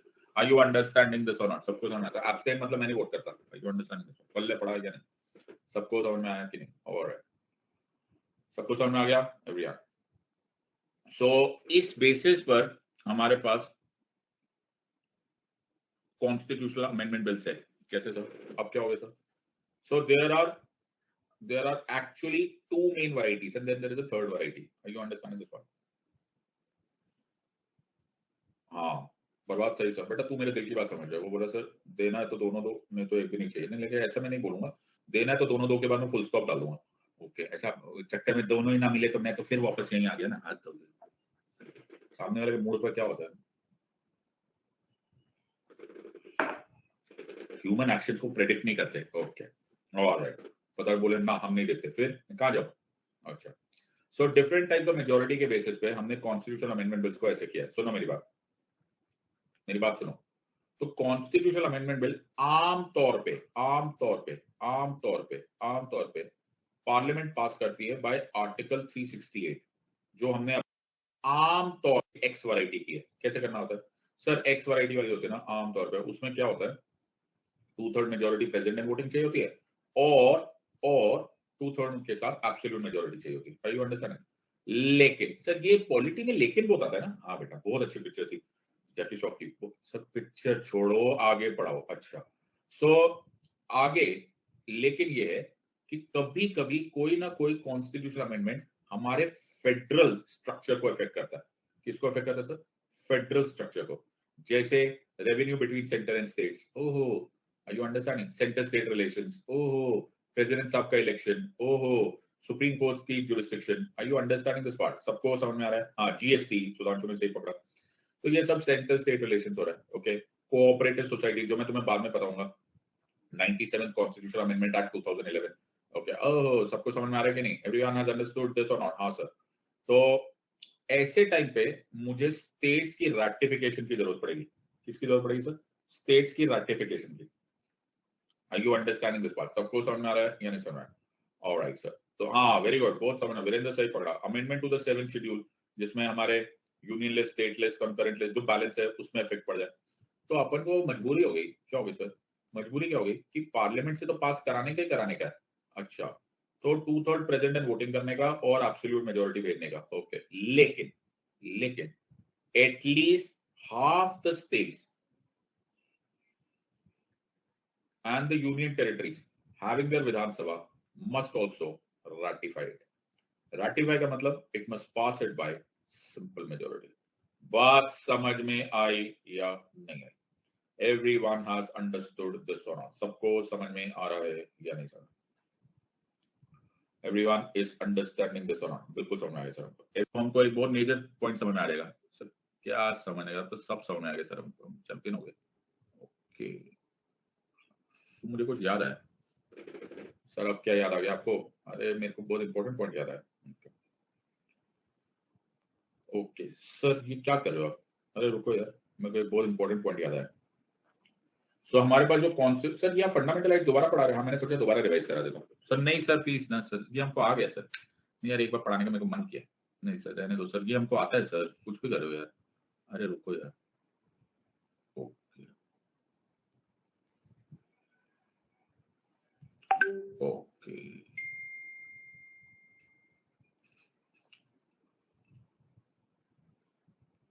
वेट।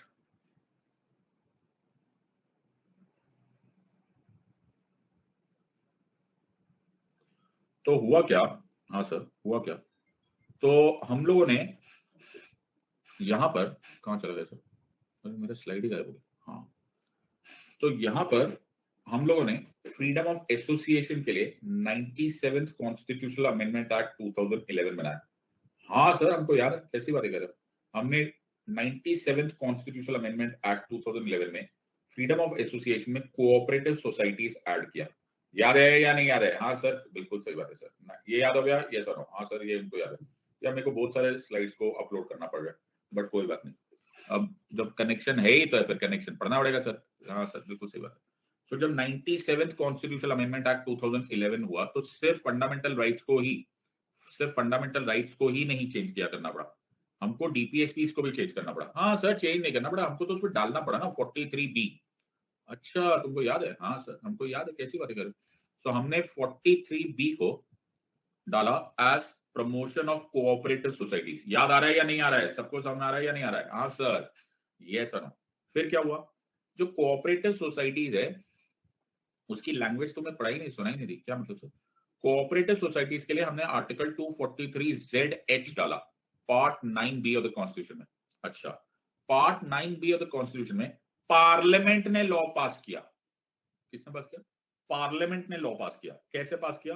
कॉन्स्टिट्यूशनल अमेंडमेंट बिल से। और उसने स्टेट्स में कोऑपरेटिव सोसाइटीज के रूल्स को चेंज कर दिया। अच्छा, हाँ सर कोई बड़ी बात नहीं, मैं तो समझ गया। You understanding? तो ये हमने पार्ट बी, ये हमने कॉन्स्टिट्यूशनल 97th अमेंडमेंट डाला 2011 में, पार्लियामेंट ने पास किया, स्टेट्स में लॉ चेंज किया। सर आगे बोलो, तो इसमें कोई बड़ी बात नहीं है ना सर। पार्लियामेंट ने पास कर दिया, स्टेट्स को 50% एटलीस्ट हाफ द स्टेट्स को बोलो रेटिफाई करेंगे। ये हम भूल गए क्या सर? ये हम भूल गए सर, रेटिफाई कराना ही भूल गए हम। क्या बात कर रहे हो? क्या सर, ऐसे थोड़ा ना होता है सर। सर ये क्या कर दिया? हाँ सर यार ये भूल गए, ओए होए, बस वही हो गया। You understanding this part? So supreme court ऐसी चीजों को छोड़ता थोड़ा ना। सुप्रीम कोर्ट ने बोला तुमने इतनी बड़ी गलती कर दी। जिस पार्ट में, ध्यान से सुनना, जिस पार्ट ऑफ द अमेंडमेंट में, that part of the amendment जिसमें रैटिफिकेशन की जरूरत थी लेकिन तुमने नहीं की, उसको हम क्वॉश कर रहे हैं, उसको हम नल एंड वॉइड डिक्लेयर कर रहे हैं, उसको हम सेवर कर रहे हैं। बाकी पार्ट हम छोड़ रहे हैं। सर बाकी is valid. Are you understanding this part?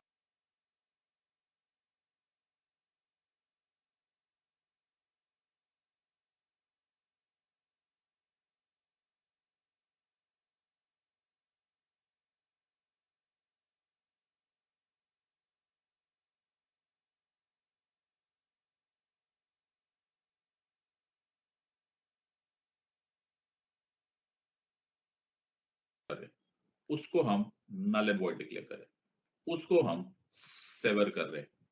बाकी पार्ट हम छोड़ रहे हैं। सर बाकी is valid. Are you understanding this part? Sir इसको बोलते हैं डॉक्ट्राइन ऑफ सेवरेबिलिटी। कनेक्शन देखा या नहीं देखा? तो अगर तुम इसको देखोगे तो इसको लिखो, the subject cooperative societies falls within schedule 7 list 2, that is state list, as an entry part of entry 32.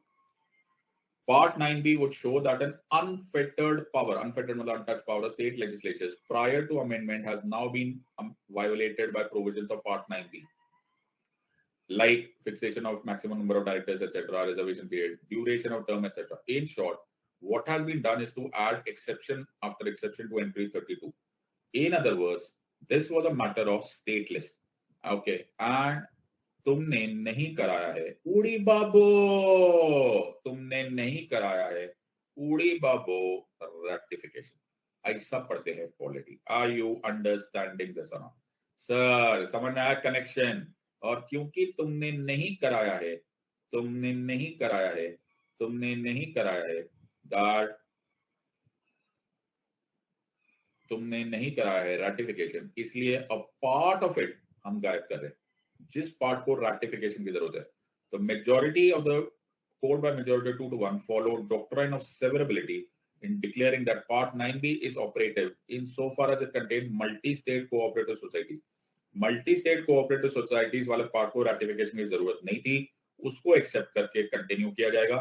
बाकी सारे पार्ट्स को हम लोग उड़ा देंगे। Doctrine of severability, Part 9B of the Constitution relating to cooperative societies unconstitutional for want of ratification by half of the states. What क्या sir? Half of the states. गलती करके आना मत। मैंने क्या बोला? Half of the states. क्या बोला मैंने? Half of the states. Are you understanding? So provisions relating to multi-state cooperative societies is severable and it is valid. ये गलती मत करना। मैं वो कई बार मैं ही ये क्वेश्चन पूछता हूँ, तो मैं जानबूझ के बातों में पूछ लेता हूं, तो मैं उधर for the ratification by states या ऑल ऑफ द स्टेट्स, नहीं, half of the states. Are you understanding this? तो बहुत कुछ कनेक्टेड हो गया सर। ओए होए, मतलब कहां से कहां कनेक्शन हो गया। तो कितना गुजरा जमाना याद आ गया। मेरे पार्लियामेंट की स्लाइड से गायब हो गई, अब पता नहीं कहां चला गया यार। Are you understanding this? सबको समझ में आया या नहीं यार? तो ज्यादा ही टेंशन हो गया। हाँ ये रहा, okay.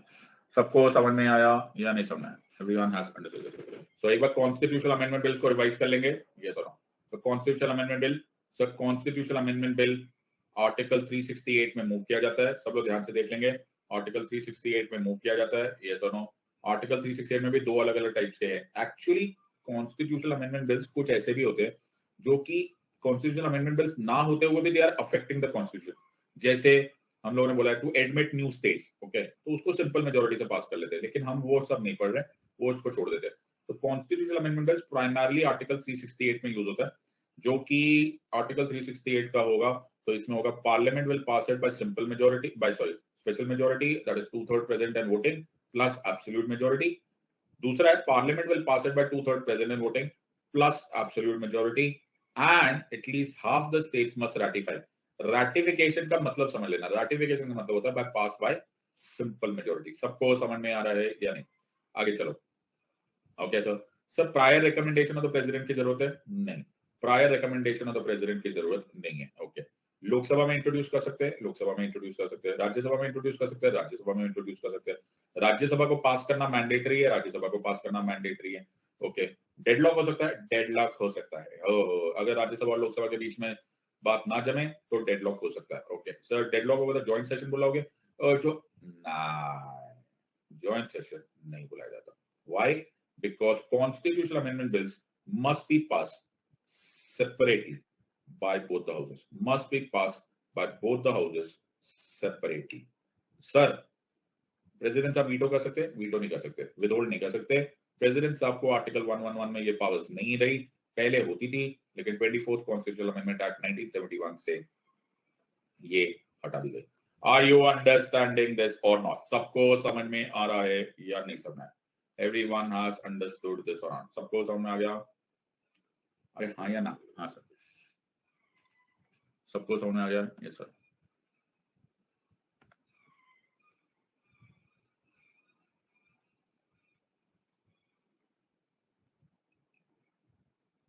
Everyone is clear? Yes sir. आगे चलते हैं। ओके, तो हमने सारे बिल्स कर लिए सर। अब हम एक बिल को दोबारा पढ़ लेंगे। सर कैसी बात है सर? सो अब हम एक बिल को दोबारा कर लेंगे and that is financial bill. Are you understanding this part? सबको समझ में आ गया? सो सर अब इसको प्लीज मिक्स मत करना फाइनेंस बिल से और फाइनेंशियल बिल से, इसमें दोनों में फर्क है। बाबा समझ में आ रहा है या नहीं आ रहा है?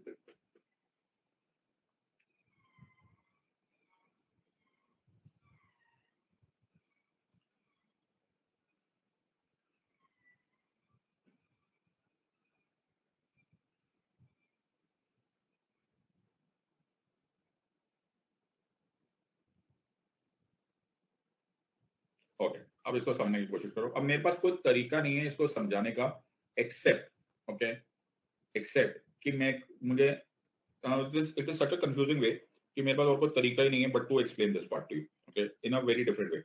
सो पहली बात है, इसको मिक्सअप मत करना, फाइनेंशियल बिल और फाइनेंस बिल को अलग अलग रखना। फाइनेंस बिल एक टैक्स बिल होता है, सीक्रेट बिल होता है, मैंने तुम्हें ये बात बता दी है, right? And now understand financial bill. So let me explain this to you in my way. Are you understanding this part? So इसको समझते, तो ये क्या है सर? सर ये, अब आप ही बता दो सर क्या है ये?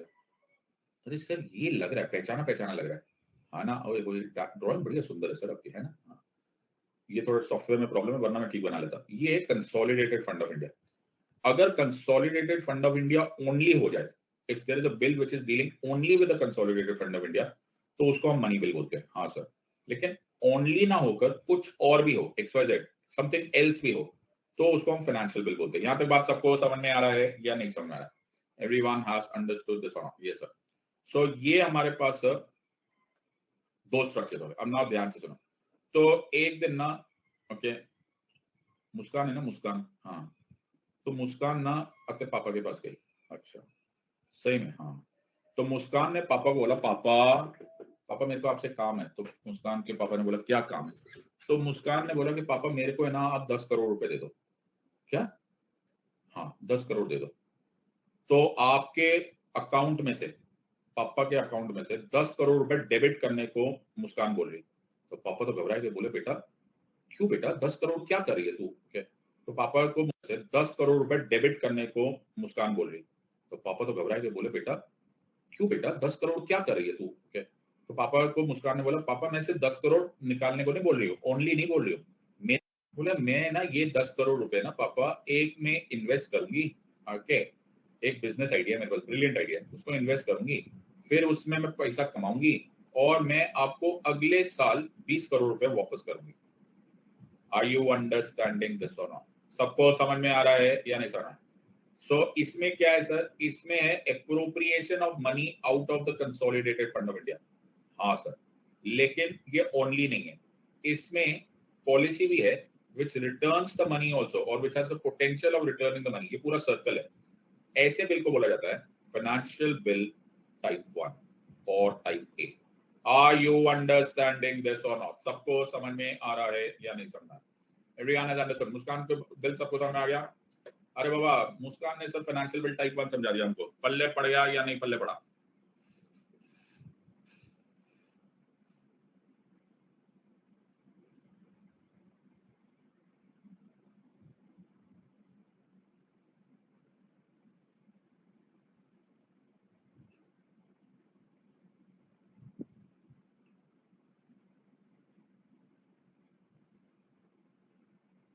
सबको समझ में आ गया? अब एक दिन मेरे पास विशाल है, विशाल, अच्छा विशाल भी, एक दिन विशाल को भी आइडिया लगा, विशाल को लगा पापा से ना मुस्कान ने 10 करोड़ रुपए ले लिए, तो अपन भी ऐसे ही आइडिया करें। तो विशाल ने, अब विशाल गया पापा के पास, और विशाल पापा क्या गया, पापा मेरे को भी है ना 10 करोड़ रुपए मत दे। पापा बोले क्यों बेटा? बोले पापा दो तो सही, ये ओनली नहीं है, ओनली नहीं है। अच्छा, मेरी भी पॉलिसी है। क्या बात करे? हाँ।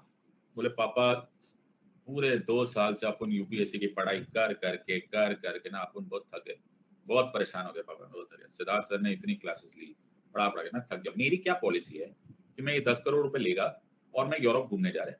अच्छा, और वहां पर मैं 5 स्टार्स में रहेगा, ओके, यूरो रेल घूमेगा, यूरोप भी जाएगा, शॉपिंग भी करेगा, पेरिस भी जाएगा, और सारा का सारा पर्सन एक्सपेंडिचर करके आएगा। वापस कुछ नहीं मिलेगा, आपको वापस बैंक जाने की तकलीफ नहीं उठानी पड़ेगी, कुछ भी नहीं बचेगा। ये कैसी पॉलिसी है? पॉलिसी तो पॉलिसी होती है ना, ओनली थोड़ा ना। Are you understanding? तो इसमें कंसोलिडेटेड फंड ऑफ इंडिया से पैसा निकलेगा, लेकिन ये पैसा वापस नहीं आने वाला। Are you understanding? ये सारा का सारा खर्चा हो जाने वाला है। इसको बोलते हैं financial bill type 2।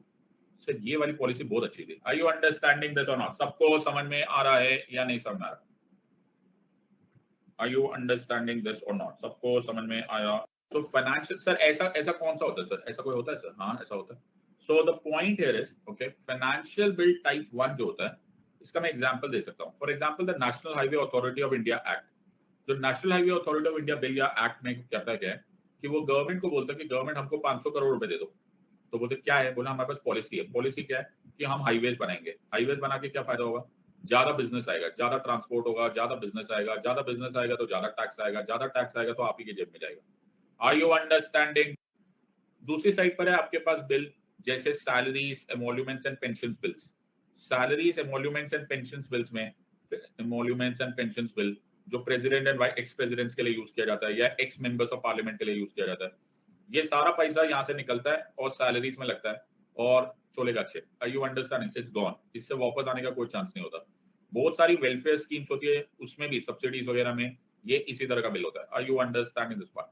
Ujjwala Yojana को मैं शायद वैसे नहीं मानूंगा, because I hope you are understanding. उसमें there is a possibility of return also, because हम लोग ऑल्टरनेटिव फ्यूल ग्रोथ कर सकते हैं, ऑल्टरनेटिव इंडस्ट्रीज उसकी वजह से डेवलप हो सकती है। लेकिन जो सैलरीज एमोल्यूमेंट्स है ये 100% वैसे ही। Are you understanding this? और अगर हम इसको देखेंगे तो प्लीज रिमेंबर, ओके, है ना, लियोनार्डो डा विंची जैसी ड्राइंग है ना मेरी। सर बेटा मैं तेरे को बनाऊंगा ministry of art and culture. नहीं सर ये कुछ और पढ़ा रहे। अच्छा तू मेरी टीचिंग स्किल की तारीफ कर रहा है? मेरे को लगा मेरी ड्राइंग की तारीफ हो रही है। अच्छा मैं तो दिल खुश हो गया। ओके, सो फाइनेंशियल बिल से डील किया जाता है, ध्यान से सुनना, okay, are you understanding? The point here is कि ये बिल ध्यान से सुनना, सुनो मेरी बात, ओके, ये bill recommendations of the president से ही इंट्रोड्यूस होता है। Are you understanding this part? And it shall be introduced in the Lok Sabha. Are you understanding this part? सबको समझ में आ रहा है या नहीं? It cannot be introduced in the council of states. याद रखना, all money bills are financial bills. Okay, all financial bills are not money bills. Are you understanding this or not? सबको समझ में आ रहा है या नहीं? So बहुत important है, a bill which is passed as a financial bill shall not be passed by either house of the parliament unless the president has recommended for its consideration. तो ये बिल, फाइनेंशियल बिल, एक तरह से सिर्फ कुछ ही मामलों में ये मनी बिल है. क्यों? क्योंकि इसके लिए prior recommendation of the president चाहिए होती है, and recommendation of the president चाहिए होती है फॉर कंसिडरेशन, यानी कि डिस्कशन के लिए. बाकी सभी मामलों में ये एक सिंपल, एक ऑर्डिनरी बिल की तरह ही होता है. आर यू अंडरस्टैंडिंग दिस और नॉट? सबको समझ में आ रही है या नहीं आ रही? The only two things that you have to remember is it requires prior recommendation of the president and recommendation of the president to discuss. Are you understanding? So this is the financial bill. Let us quickly revise all of the bills ताकि तुमको ये clear हो जाए. So we have money bill. Everyone फटाफट revise कर लेते हैं ताकि we go to the next part. तो ये है money bill. Yes or no? Criteria for money bill तुम्हें याद होगा. Money bills are those bills which contain, देखो ये word देख रहे हो? हाँ sir. The only provisions dealing with all or any of the matters, imposition, abolition, regulation, remission, alteration of any taxes, regulation of borrowing. हाँ sir. The only provisions dealing with all or any of the matters, imposition, abolition, regulation, remission, alteration of any taxes, regulation of borrowing of the money or etc., guarantee custody of the consolidated fund, etc., appropriation of money, declaring of any expense, receipt of money, etc., etc. Bill which has any other provision other than money provisions is not a money bill.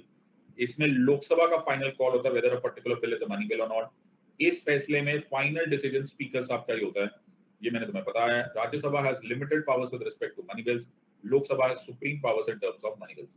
Are you understanding this और not? सबको समझ में आ गया या नहीं आया? मैंने एक वर्ड भी लेफ्ट राइट नहीं पढ़ा, मैंने इसको काफी डिटेल में पढ़ा. तुम्हें ये भी क्वेश्चन आता है, article 110 defines the money bill. Everyone is clear? Yes और नो? उसी तरह से कॉन्स्टिट्यूशनल अमेंडमेंट बिल्स भी होता है. मैंने तुम्हें बोला था एक टाइप का बिल ऐसे भी होते हैं जिनको हम बोलते हैं कि वो कॉन्स्टिट्यूशन को अफेक्ट करता है, बट वो सिंपल मेजोरिटी से होता है. जैसे तुम्हें name of the state change करना है, तुम्हें याद होगा आर्टिकल 3 वाला. हाँ सर, name of the state change करना है, okay, alter the boundary, alter the name etcetera. वो एक तरह से आर्टिकल 3 को ही इन्फ्लुएंस कर रहा है, लेकिन वो सिंपल मेजोरिटी से पास हो जाता है. फिर है स्पेशल मेजोरिटी, जो हमने पढ़ लिया है, X variety, and special majority but not ratified by less than 1/2 of the state legislatures. Are you understanding this part? So president must give his assent to the bill. He can neither withhold his assent nor return the bill for reconsideration to the president, and this is it. So yeah, Article 368 of the Constitution. Please require, these bills do not require prior permission of the president and can be introduced either. ये एक important point यहाँ पर याद रख लेना, that constitutional amendment bill private members भी introduce कर सकते हैं. Okay, introduce तो सर कोई भी कर लेगा, पास भी तो होना चाहिए ना, वो बात अलग है. Are you understanding this part? सबको समझ में आया या नहीं आया? याद रखना, no joint session is allowed. Constitutional amendment bill must be passed by both the houses separately. क्या word है sir? Separately. Are you understanding this or not? सबको समझ में आ रहा है या नहीं आ रहा है? Everyone has understood this or not? सबको समझ में आया? Quickly याद रख लेते हैं, financial bill type 1 of financial bill contains not only all the matters mentioned in money bill but also matters of general legislation, policy. Are you understanding? ये है financial bill type 1, मुस्कान वाला. It is similar to money bill in two respects. It can be only introduced in the Lok Sabha, not in the Rajya Sabha, only on the recommendation of the president. इस मामले में ये money bill जैसा है. बाकी सारे matters में ये एकदम ordinary bill जैसा है. It can be rejected or amended by the Rajya Sabha. इसमें joint setting भी हो सकती है, और when the president is asked to give his assent, he can withhold his assent also. तो इस मामलों में ये एक money bill है, इस मामले में ये एक ordinary bill है. Are you understanding this or not? सबको समझ में आ रहा है या नहीं आ रहा है? पल्ले पड़ गया या नहीं पल्ले पड़ा? Sir financial bill type 2, financial bill type 2 में एक्सपेंडिचर होता है. तुमने देखा ना, विशाल ने सारा पैसा बर्बाद कर दिया. Are you understand? It is same as ordinary bill. सिर्फ एक ही फर्क है, इसमें रिकमेंडेशन ऑफ द प्रेसिडेंट की जरूरत होती है टू डिस्कस दिस. बाकी सब मामलों में it is an ordinary bill. Are you understanding this or not? सबको समझ में आ रहा है या नहीं आ रहा? सर हमको एकदम समझ में आ गया. Are you understanding this one? एक और क्वेश्चन आता है which you must know this part, okay? कि फाइनेंशियल बिल अलग होता है और फाइनेंस बिल अलग होता है. Are you understanding? Finance bill जो होता है वो एक सीक्रेट बिल होता है. ये every year in the Lok Sabha आता है, okay? immediately after the presentation of the union budget to give effect to financial proposals of the government of India. ये लोकसभा का बिल है, इसलिए ये rule 219 of the rules of procedure of Lok Sabha में context है. Are you understanding this part? Finance bill जो है ये टैक्स के लिए, imposition, abolition, regulation, remission, alteration of taxes. लेकिन जो इंटरेस्टिंग बात है दैट इसको प्लीज आपने नंबर 1 फाइनेंशियल बिल से कंफ्यूज नहीं करना है. आर यू अंडरस्टैंडिंग दिस पार्ट? इसमें कभी-कभी नॉन टैक्स प्रोविजंस भी डाले जा सकते हैं. Are you understanding this part? सबको समझ में आ रहा है या नहीं? इसमें एक कभी-कभी नॉन टैक्स प्रपोजल्स भी डाले जा सकते हैं. सो प्लीज डोंट से कि टैक्स, लैंग्वेज पकड़ो, टैक्स के लिए, टैक्स प्रपोजल्स के लिए फाइनेंस बिल होता है. फाइनेंस बिल सिर्फ टैक्स प्रपोजल के लिए नहीं होता. Are you understanding this? और लैंग्वेज समझ में आ रहा है या नहीं? मैं फिर बोल रहा हूं, टैक्स प्रपोजल्स के लिए फाइनेंस बिल होता है, लेकिन फाइनेंस बिल सिर्फ टैक्स प्रपोजल्स के लिए नहीं होता. There can be miscellaneous things also. Are you understanding this? और इसमें एक टाइम लिमिट है जो मैं तुम्हें ऑलरेडी बता चुका हूं, that the president must pass it with in 75 days and that is what is called finance bill. तो आमतौर पे अगर आप इसको कंफ्यूजन से देखोगे या फिर अगर आपने ठीक से नहीं पढ़ा तो majority of the students finance bill और फाइनेंशियल बिल को ही कंफ्यूज कर पाते हैं. आर यू अंडरस्टैंडिंग दिस और नॉट? पल्ले पड़ गया या नहीं? सो मैंने बहुत ही ज्यादा डिटेल में पढ़ा दिया सर. कहीं तुम लोग कहीं पार्लियामेंटेरियंस ना बन जाओ. नहीं सर, हम नहीं बनेंगे. Everyone is clear with this और नॉट? पल्ले पड़ गया या नहीं पल्ले पड़ा? Yes sir, everyone is clear? Yes. तो आमतौर पे बहुत कम टाइम में ये पढ़ाया जाता है, 10-15 मिनट में खत्म कर देते हैं. लेकिन I took 4 hours to teach you all this because I don't want you to miss on this part. Everyone is clear? Alright. So questions के कुल मैं तुम्हें सजेस्ट ये करूंगा that you must try and appreciate कि इतनी जब मैं मेहनत कर रहा हूं तो तुम्हें भी आंसर्स को या रिवीजन पे बहुत ध्यान देना है. Otherwise, you will not be able to remember any of these things. ये सब गायब हो जाएगा. You understanding this part? So it's very, very important that you memorize it and memorize it very, very, very nicely. Are you understanding this part? बहुत बढ़िया. तो हमने सब कुछ पढ़ा दिया है. हाँ सर, हमने सब कुछ पढ़ा दिया है.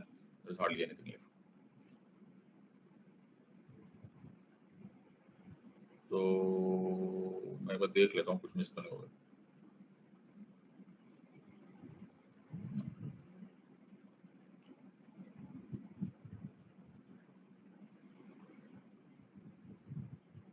ओके, एक और इंपॉर्टेंट बात है सर. अब क्या है, एक इंपॉर्टेंट बात है.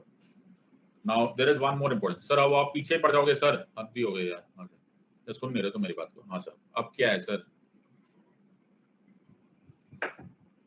एक इंपॉर्टेंट बात और है. हाँ सर बोलो. इंपॉर्टेंट बात यह है कि सर लोकसभा और राज्यसभा की पावर सेम है. वाह सर वाह, 4 घंटे बाद हमें भी सामने आ रहा है. सर आप ना अब मत बोलो, हमें मालूम है लोकसभा की पावर थोड़ी सी ज्यादा है. हाँ सर, क्योंकि मनी बिल इनके कंट्रोल में. Are you understanding this part? और मनी ना सर बहुत इंपॉर्टेंट चीज होती है. सबको समझ में आ रहा है कि नहीं? हाँ सर, कल आपने बताया था सर कि तुझे देखा तो ये जाना सनम प्यार होता है दीवाना सनम उतना इंपॉर्टेंट नहीं है जितना कि लंदन से दिल्ली आने की टिकट ज्यादा इंपॉर्टेंट है. Are you understand? हाँ सर, पैसा वैसा होगा नहीं तो सिमरन यहाँ रह जाएगी, वो लंदन में रहेगा. Are you understand? So money bill बहुत इंपॉर्टेंट है. सो जो लोकसभा है उसके इस मनी बिल के पावर की वजह से वो थोड़ा नहीं सर, आज बोल दिल रखने के लिए बोल रहा हूँ यार, बहुत ज्यादा पावरफुल हो जाता है. इसको बोलते हैं पावर ऑफ द पर्स. क्या बोलते हैं इसको? Power of the purse. What is this called as? Power of the purse. सबको समझ में आया कि नहीं? जिसके पास पैसा उसके पास power. P for power, P for पैसा. Are you understanding this part? सबको समझ में आया या नहीं? सो पी से पावर, पी से purse. Are you understanding this part? सबको समझ में आया? So power of the purse है. लेकिन हाँ, मतलब ये वर्ड जाता ही नहीं सर, मतलब ये आ ही जाता है. ठीक है, तो विदुर बोलता था ना, किंतु परंतु बहुत जरूरी. ठीक है, सो पावर ऑफ द पर्स जो है वो तो है ही, लेकिन राज्यसभा को भी कुछ स्पेशल पावर्स मिली हुई है. क्या बात कर रहे हो? अब ध्यान से सुनो मैं जो बोलना चाह रहा हूँ. 3 ऐसे टाइप के बिल्स हैं जो राज्यसभा में कंपल्सरली इंट्रोड्यूस होते हैं. अच्छा, मैंने क्या बोला? 3 ऐसे बिल्स हैं जो राज्यसभा में कंपल्सरली इंट्रोड्यूस होते हैं. ओके, कौन से? नंबर 1, एनी बिल जो आर्टिकल 249 से डील कर रहा है. तुम्हें याद आया क्या? नहीं? हाँ सर, याद आया नहीं? मैंने तुम्हें क्या बोला था? इन नेशनल इंटरेस्ट. मैंने क्या बोला? इन नेशनल इंटरेस्ट. कभी कभी ऐसा लगता है कि पार्लियामेंट को लॉ बनाना चाहिए on a matter of state list. अच्छा, मैंने क्या बोला? इन नेशनल इंटरेस्ट कभी कभी ऐसा लगता है कि पार्लियामेंट को लॉ बनाना चाहिए इन मैटर्स ऑफ स्टेट लिस्ट। हाँ सर, नेशनल इंटरेस्ट। तो ये parliament matter of state list पे तब लॉ बना पाएगा जब आर्टिकल 249 के अंदर राज्यसभा इसका परमिशन देगा। आर यू अंडरस्टैंडिंग दिस और नॉट? मैंने क्या बोला? राज्यसभा इसका परमिशन देना चाहिए। Are you understanding this part? वो परमिशन और वो जो रेजोल्यूशन है वो नेशनल इंटरेस्ट में होता है। Are you understanding this part? ये रेजोल्यूशन आर्टिकल 2, ये हम लोग करेंगे जब सेंटर स्टेट रिलेशंस करेंगे तो ज्यादा डिटेल में, लेकिन ये रेजोल्यूशन इंट्रोड्यूस कहां होगा सर? ये इंट्रोड्यूस होगा राज्यसभा में। जो पास करेगा उसको 2/3 प्रेसिडेंट वोटिंग से, और उसके बाद ही पार्लियामेंट इसको लॉ बना पाएगा on a matter of state list. बात सबको समझ में आया या नहीं समझा? Everyone has understood this part? तुम यहाँ पर नोटिस कर रहे हो क्या सर? एक बहुत ही खूबसूरत चीज आ गई है इसमें। ये हमारी रिस्पेक्ट ऑफ फेडरलिज्म है। हाँ, कि हम बिना राज्यसभा से पूछे हम पार्लियामेंट को भी परमिशन नहीं देते। मतलब राज्यसभा अपने आप को भी परमिशन दे रहा है। When you say parliament, it includes Lok Sabha and Rajya Sabha, लेकिन राज्यसभा पहले परमिशन देगा तब ये खुद भी ये लॉ बना सकता है। Are you understanding this part sir? ये तो बहुत ही कमाल चीज है। It is the voice of the states. समझ में आ रहा है? दूसरा क्या सर? दूसरा है कि सर मेरे को ना चेयरमैन को रिमूव करने का है।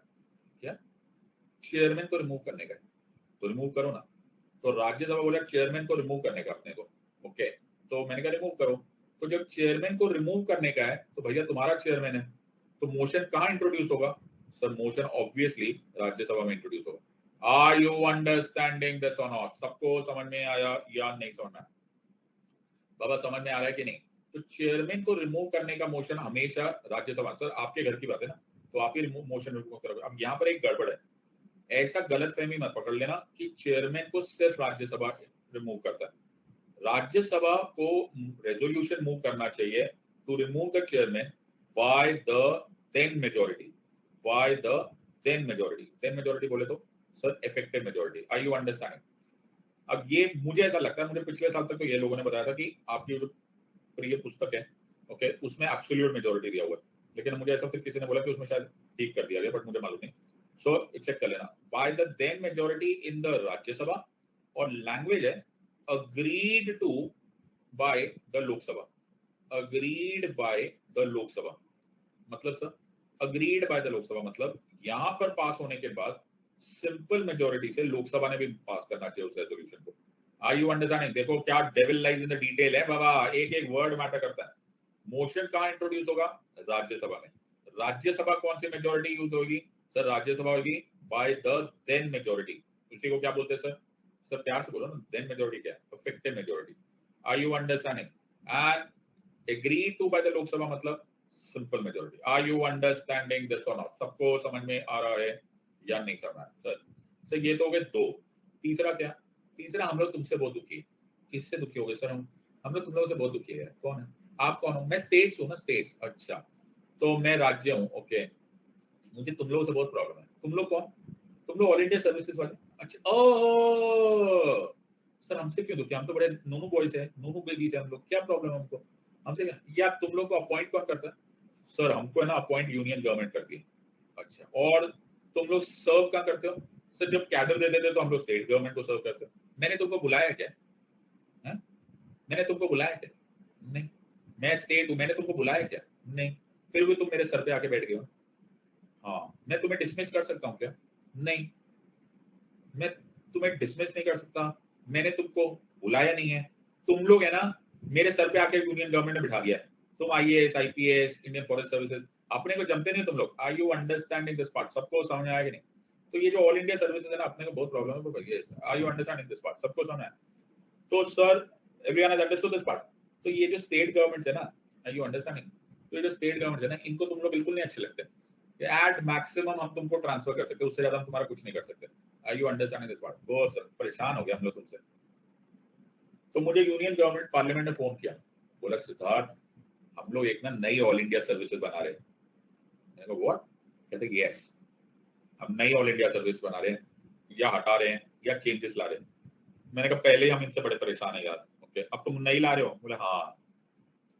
मैंने कहा ठीक है यार, बट पहले हमारी सुन लेना। Oh, are you understanding this part? to add, to subtract, or to change any All India services, first the motion should be introduced in the Rajya Sabha. Are you understanding this part or not? ये तीनों ही क्यों हो रहे हैं sir? Because of federalism. Sir काफी respect करते हैं federalism की. Are you understanding this one? सबको समझ में आ रहा है या नहीं आ रहा? Everyone has understood this or not? सबको समझ में आ गया? एकदम पल्ले पड़ गया सर हमको. Everyone has understood this or not? So ये हमारा हो गया 3 फीचर्स. तो ऐसा नहीं है कि राज्यसभा का रोल नहीं है सर. राज्यसभा का बहुत रोल है. Are you understanding this part? So Rajya Sabha का रोल है. Are you understanding? It is the second house of the parliament, not the secondary house of the parliament. बात समझ में आ रही है? Everyone has understood this or not? पल्ले पड़ गया? Yes or no? बहुत बढ़िया. तो वैभव ने काफी ही philosophical लाइन बोली है. Constitution gives privileges to each and everyone. Philosophical line बोली भाई ने जाते जाते. Okay sir. ऐसा कोई लिखकर मत आ जाना बस एग्जाम में. अच्छा ओके. मतलब यहाँ तक लिख लिया हमने भी सही लिया, लेकिन एग्जाम में लिखकर मत आ जाना, फेल हो जाएगा. अच्छा ऐसा कॉन्स्टिट्यूशन में प्रिविलेजेस की ऐसी लाइन लिख कर दिया ना तो बिल्कुल पक्का फेल हो जाएगा, बिकॉज हमारे कॉन्स्टिट्यूशन में प्रिविलेजेस नहीं दी जाती. Equality is absence of privileges. I you understand? तो उल्टा सीधा कोई लिखकर मत आ जाना. और सर ये तो हमने ऐसे ही सर जैसे वैलेंटाइंस डे पे कार्ड पे लिखते हैं ना, violets are roses are red, violets are blue, वैसा वैसा कुछ लिखने का दिल किया हमको, तो हमने वो लिख दिया. ऐसा ऐसा कुछ टाइम पास करके मत आना. ओके, दुश्मनों को जरूर बता देना ये वाली बात. अच्छा जैसे तुम चाय की टपरी पे बैठे हो ना, तो कोई ऐसा पढ़ रहा हो यूपीएससी के लिए, उसको बोल देना कि तुम्हारे में constitution gives privileges to each and everyone. उसको याद रहेगा, वो फेल हो जाएगा, तू पास हो जाएगा शायद. I understand. Okay alright sir. Sir काफी हम्बल हो. मैं तो बचपन से हम्बल हूँ. मेरा तो पार्टी का नाम ही हम्बल पार्टी है. एवरीवन हैज अंडरस्टूड दिस और नॉट? सबको समझ में आया या नहीं? Everyone has understood. So I will see you tomorrow. Thank you very much. God bless and जय हिंद. Thank you. सो कल हम लोग पार्लियामेंट्री प्रोसीडिंग्स कर लेंगे and we will start this one. अरे एक मिनट रुको, जाओ मत. एक मिनट रुको. अरे रुको मत जाओ. क्या हो गया सर? एक अनाउंसमेंट करनी थी. हाँ सर. अरे रुको. हाँ यार अनाउंसमेंट तो रहेगी मेरी.